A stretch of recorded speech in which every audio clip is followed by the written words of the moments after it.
I am the Tofu Golem. Please enjoy the video. You start by using an administrator account so changes stick. Open Control Panel, then Network and Internet, and go to Network and Sharing Center. This path finds the adapters list.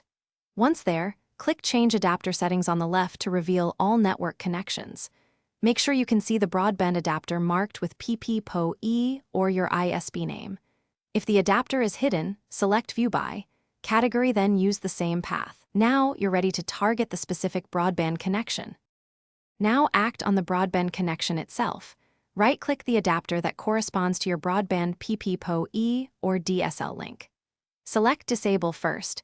This ensures traffic stops immediately and settings unlock for removal. You'll see the icon grayed out when disabled. Once disabled, right-click it again and choose Delete or Uninstall to remove the connection profile from Windows 8. You do this to avoid leftover settings. Make sure you have ISP credentials backed up if you plan to reconnect later.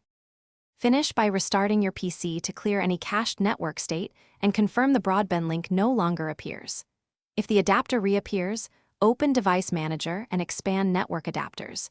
Right-click the physical modem or NIC and choose Uninstall to remove drivers, then reboot. If Windows reinstalls automatically, download the correct driver from the manufacturer.